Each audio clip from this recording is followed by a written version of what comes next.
हर हर महादेव। देखी बाबा एगो पवन बाबा भोलेनाथ के भजन बा। भजन हो रही में पूजा पाठ करे से भोलेनाथ मिलेला। एने ओने ना भेटैहन, जब भेटैहन तब भोरे में भेटैहन। तो देखी पूजा करे के आदमी करतड़न लेकिन भूला जाता। तो देखी कैसे बाबा के मंदिर में आसन कैसे लगावत बाबा।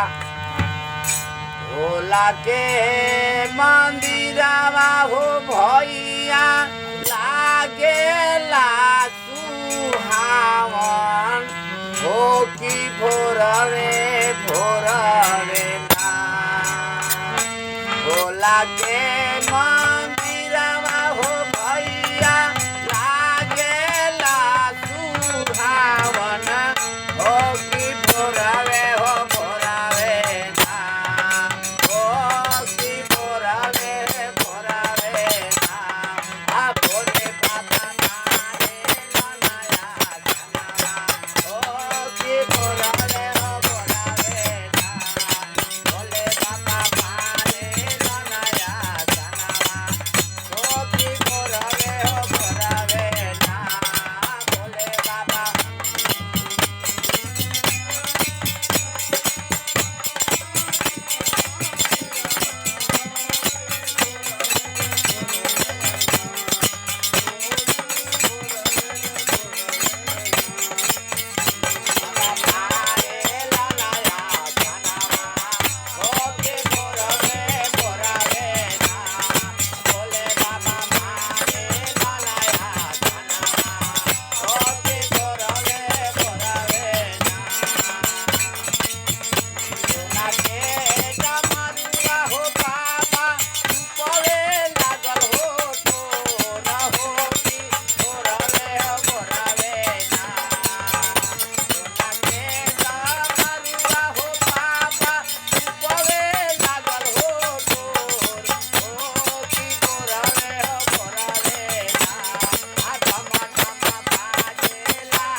भोले बाबा सबके घरे घरे जाके जगावेला। हो रही में कोई जागेला कोई दोस्त लागे तो सुतले रह जाला। तो देखी भोले बाबा कैसे जाता पचड़ी भोला घरे घरे घूमेलन हो कि भोरावे हो भोरावे ना। भोले बाबा चढ़ल भोला घरे घरे घूमेलन हो कि भोरावे हो भोरावे ना। बाबा देवे लाला तारा छनावा हो कि भोरावे भोरावे ना। बाबा देवे लाला तारा छनावा हो कि भोरावे भोरावे ना। भोले बाबा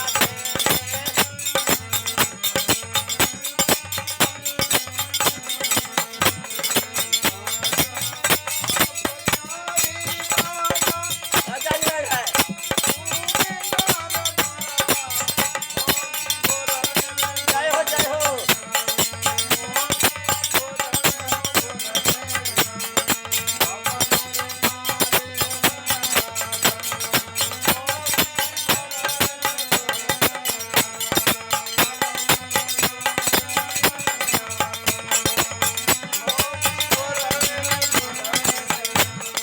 बाबा के चढ़ेला भोरे भोरे काची अंगिया